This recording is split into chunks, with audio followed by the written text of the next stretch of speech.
فيلمنا بيبدأ بسورلي اللي بيكون قاعد هو وأصدقائه الحيوانات في محل البندق بعد ما قفل، وبيكونوا أصدقائه فرحانين إنهم هيعيشوا في المحل ده لأن ده معناه إنهم هياكلوا بندق كتير وهيكفيهم لسنين طويلة جدا. وبيقول لبادي إن الحياة دي جميلة قوي، وبنشوف إندي اللي بتكون بتعلم السناجب إزاي يتسلقوا الشجر ويقدروا يجيبوا بندق من عليه. فواحد من السناجب بيقول لهم إنهم مش مضطرين يتعبوا نفسهم لأنهم ممكن ياخدوا بندق من عند سورلي في المحل. فبترد عليه وبتقوله إن دي حاجة مؤقتة وإنه ما يقدرش يعتمد عليها ولازم يعتمد على نفسه. وبعدها بتروح لسورلي المحل وتشوف الحيوانات اللي بيكونوا عاملين مسابقة أكل ومش بيعجبها الأمر طبعا، وبتقوله إن كده غلط وإنه بيوفر لهم حياة سهلة وهم كحيوانات برية ما ينفعش يكونوا معتمدين على حد بالشكل ده. وبتمشي وبتسيبه وهي متضايقة ويروح وراها علشان يتكلموا، وتقوله أندي وجهة نظرها في الموضوع وهي إنها مش عايزة الحيوانات يعتمدوا على بعضهم لأن بعد كده مش هيبقوا متعاونين مع بعض. ونلاقي الحيوانات طالعة من المحل ورايحين يقعدوا في الجنينة،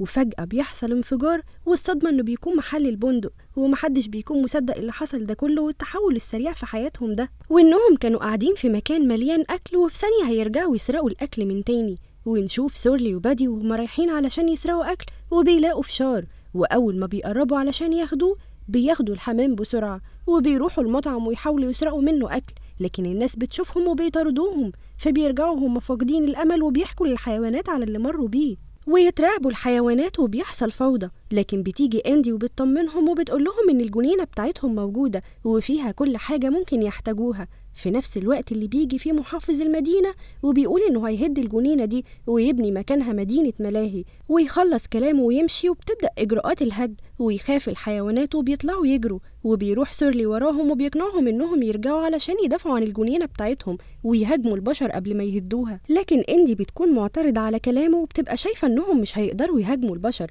بس سورلي بيقدر إنه يقنعهم وبيرجعوا فعلا لمكان الجنينة بتاعتهم ويبدأوا في الخطة، وهي إن سورلي بيدخل في الونش وبيعض السلك وبسبب ده الونش بيتقلب، وبقية الفريق جزء بيعض العمال والجزء التاني بيدخلوا لأوضة المهندس وبيهدوها، ويطلعوا العمال كلهم بره الجنينة ويجروا. ويروح المسؤول عن الجنينة للمحافظ وبيقوله اللي حصل لهم من الحيوانات، فبيتنرفز المحافظ وبتجيله فكرة علشان ينتقم من الحيوانات كلها. ونشوف سورلي وأصدقائه الحيوانات وهم بيحتفلوا بالإنجاز العظيم اللي عملوه، وتجيلهم إندي وبتكون معاها أكل واللي بيكون قليل جدا مش كتير بس بيفرحوا بيه وبياكلوه بالرغم إنه بيكون بايظ. وتاني يوم بنشوف إندي وهي بتصحي أصحابها من بدري علشان يقوموا يدوروا على أكل، ويبدأ كل واحد يدور في مكان شكل، وبيلاقي سورلي فول وبيروح علشان ياخده لكنه بيقع في الفخ اللي بيكون المحافظ حاططهوله، وبيجوا أصحابه علشان يحاولوا يطلعوه. ونشوف المحافظ في الوقت ده بيتفق مع شخص يعمل له أفخاخ تانية كتير بس تكون قاتلة بالنسبة ليهم، وتنجح إندي في إنها تطلع سورلي من القفص. ونلاقي كلب المحافظ جاي يجري عليهم بسرعة وبيكون هياكل سورلي، لكن الكلبة صاحبتهم بتقف علشان تدافع عنهم، ولما بيشوفها الكلب بيعجب بيها على طول، فبتستغل إندي الفرصة دي وبتقول للكلبة صاحبتهم إنها تشغل الكلب علشان تخلي باقي الحيوانات يقدروا يهربوا. وبتروح له الكلبة فعلا وبتتكلم معاه وبيقول لها إن اسمه فرانكي وإنه معجب بيها جدا. ونشوف بنت المحافظ اللي بتكون عايزة تخطف سورلي، لكن من حسن حظه إنها بتشوف الكلبين مع بعض فبتنشغل بيهم وبتاخدهم وبتروح لباباها. وبيجي الصياد اللي استعان بيه المحافظ وبيكون معاه عربيات وفريق ويطاردوا الحيوانات وبيرموا ديناميت في الجنينة ويفجروا كل مكان فيها علشان يقدروا يوصلوا لهم، بس الحيوانات بيقدروا إنهم يستخبوا في مكان. وبتطلب إندي من سورلي إن هو وبادي يروحوا ينقذوا الكلبة صاحبتهم بسرعة. ونشوف المحافظ وهو راكب عربيته ومعاه بنته والكلبين ويكون ماشي بسرعة كبيرة جدا وبيخبط الناس ومش همه حاجة،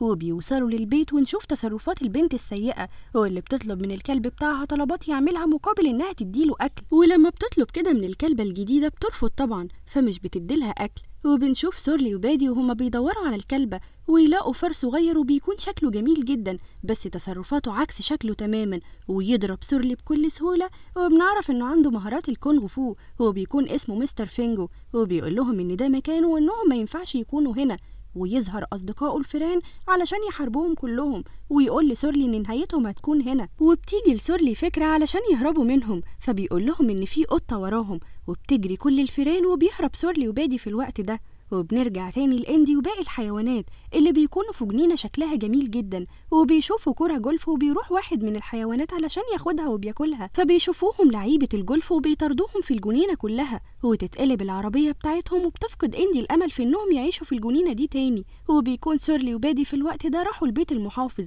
وبيدخلوه من غير ما حد يحس بيهم، ونشوف الكلبة صديقتهم محبوسة مع الكلب في القفص، وبتكون البنت معاهم في الأوضة وبتدمر كل ألعابها، وتلاحظ الكلبة وجود سورلي وبادي في الأوضة، فبتفضل تشتت الكلب لغاية ما بيقربوا من القفص وبيفتحوه وبيخرجوها، وبيقفلوا على الكلب بسرعة، وتشوفهم البنت وبتفضل تجري وراهم، وبيطلع باباها من المكتب بتاعه في الوقت ده ويجري وراهم هو كمان، فبيدخلوا أوضة المكتب علشان يهربوا من الشباك، ويضرب المحافظ على سورلي سهم، ويقدر سورلي إنه يفلت منه، لكنه للأسف بيجي في سور البلكونة اللي بيكون بادي واقف عليه، وبيتكسر وبيقع بادي من فوق، فبيشيلوا سورلي وبيهرب بيه ويروح للجنينة اللي بتكون اتدمرت، وبيدخل بيه في مكان هادي ويفضل يلوم في نفسه، وبيكون شايف إنه السبب في اللي حصل له، وبيحكي لهم عن بداية معرفتهم ببعض واللي بتبتدي بيوم فيه عاصفة جامدة، ويكون سورلي جوه شجرة مع باباه ومامته، وبيشوف بادي وهو متعلق في غصن شجرة وبتاخده الرياح لبعيد، فبيروح سورلي وراه علشان ينقذه، ووقتها الرياح بتشدهم هما الاتنين وبيغمى على سورلي، ويفضل بادي ماسكه، ومن ساعتها بيبقوا أصحابه مع بعض دايما. ونشوف الجنينة اللي بتكون خلاص اتحولت لمدينة ملاهي، وبتسأل إندي سورلي هيعملوا إيه، لكن سورلي مش بيكون مهتم لأنه بيكون زعلان على بادي علشان فاكر إنه مات، بس لما الكلبة بتلحسه بيتحرك بادي، فبيطلب سورلي منها إنها تفضل تعمل كده، ويفوق بادي وبيفرحوا كلهم إنه بقى كويس، وبيتفقوا إنهم هيتحدوا علشان يدمروا مدينة الملاهي وينتقموا من المحافظ، ويكون المحافظ في الوقت ده بيفتتح الملاهي، ونشوف الصحفيين اللي بيسألوه عن الملاهي وعن الألعاب الخطيرة اللي فيها، بس هو بيتجاهل أسئلتهم دي، ويبدأ سورلي وأصحابه في خطتهم بمساعدة الحمام اللي بياخد جزء منهم وبيدخلهم الملاهي، ويستخدموا الكاتشب اللي بيكون محطوط للأكل ويرموه على الناس، وتحصل فوضى في الملاهي كلها، ويهاجم الحمام بنت المحافظ، وإندي بترش عليهم مية، وسورلي بيوقع عليهم النور، فبيتنرفز جدا المحافظ من اللي بيحصل، ويطلب من الصياد إنه يعمل حاجة، ويطلب الفريق بتاعه، وبيوصلوا بالعربيات والأقفاص،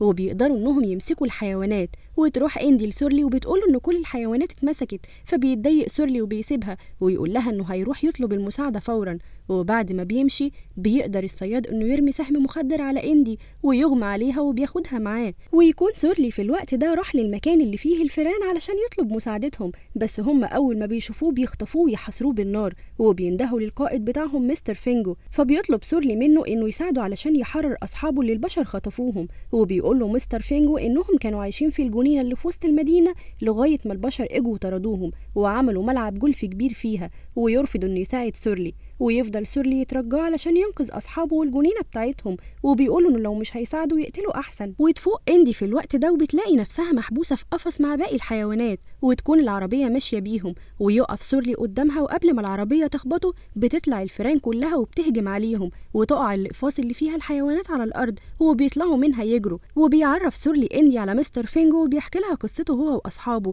وبيتفقوا إنهم كلهم هيحطوا إيديهم في إيدين بعض علشان يدمروا الملاهي، ونشوفهم بيبدأوا خطتهم، وفريق بيفك مسامير اللعب، وفريق بيهاجم الناس، وتقع لعبة الطبق الطاير بعد ما فكوا مساميرها وتدمر كل حاجة حواليها، وتروح الكلبة صاحبتهم لفرانك علشان تعتذر له إنها سابته ومشيت، وبيقبل اعتذارها وبيطلب منها إنها تفكه، وتكون البنت شايفاهم وبتطلب من الصياد يضرب عليهم حقنة مخدرة، ولما بيضرب بينط عليه سورلي، فبتيجي الحقنة في الطوق بتاع الكلبة، وتجري البنت وراهم علشان تمسكهم، ويضرب الصياد سهم غصب عنه، فبيجي في البنت وبيغمى عليها، ويطلع يجري خوفا من باباها واللي هيعملوا فيه لو شافها، ومستر فينجو والفريق بتاعه بياخدوا بدلة واحد من مساعدين الصياد ويدخلوا جواها، وبيقدروا انهم يقضوا على عدد كبير منهم، فالباقيين بيخافوا وبيهربوا فورا، وتوصل الشرطة وبتشوف اللي حصل بسبب لعبة الطبق الطاير، وبيقول الشرطي للمحافظ انه مقبوض عليه، وفجأة بيضربوا المحافظ بحاجة على دماغه ويركب المنطاد بتاعه علشان يهرب، وبيكون سورلي مش عايزه يهرب علشان ياخد جزاؤه،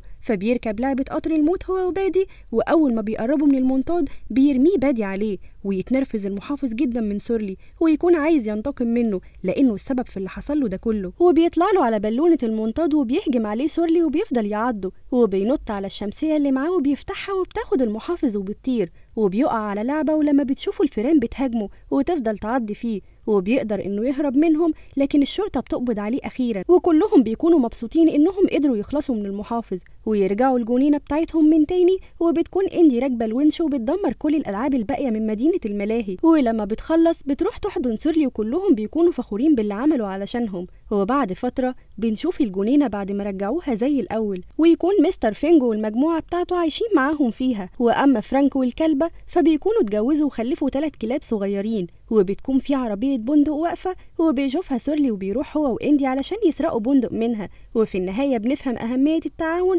وعدم الاعتماد على الغير، ودي بتكون نهاية سورلي وأصحابه.